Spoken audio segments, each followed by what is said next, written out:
Dobar dan i dobrodošli u moj novi video. Tijekom vikenda na poklon sam dobio konjaču, patuljastu čančaju koja se zove Jurak Mazovski.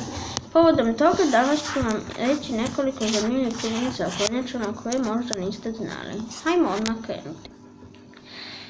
Konjače su vrsta gmazova koji su živjeli na zemlji još prije dinosaura i još su tu. Na svijetu postoji preko 300 različitih vrsta, od čega samo 7 morskih, 180 slatkovodnih, a ostali žive na kopnu. Ove zanimljivosti o konjačama možda niste znali, a koje ste svejedno možete ostati do kraja videa. Činjenica broj 1.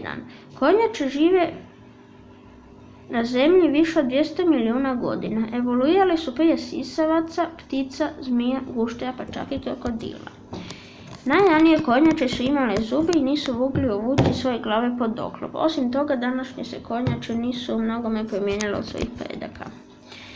Premda se često misli da su konjače izuzetno dugovječne životinje, svega nekoliko vrsta može preživjeti preko 150 godina. Tu spadaju velike konjače sa Galapagosa, američka boks konjača, a grčka konjača živi nešto kraće do 105 godina. Po jednom dokumentu, gigantska konjača, kada je uhvaćena u Indijskom oceanu, imala je 50 godina, a zatim još 152 godine živjela u zatočeništvu. Najstarija živa konjača i općenito životinja na svijetu je Jonathan, koji ima 182 godine i boravi na otoku Sveta Helena. Inače poznatom je Napoleon Bonaparte tamo boravio. Na taj otok donesen je 1882. godine kao 50-godišnjak. Iako je danas već slijep na jedno oko, vrlo je aktivan, voli pašnju i redovito se pari sa 3 znatno mlađe ženke. Konjače žive na svim kontinentima osim na Antarktiku. Odgovara im bilo koja dovoljno topla klima i u suprotnom ne mogu uspješno izleći jaja. Samo vrsta blending konjača može plivati ispod leda, a sve ostale vrste ne podnose hladnoću.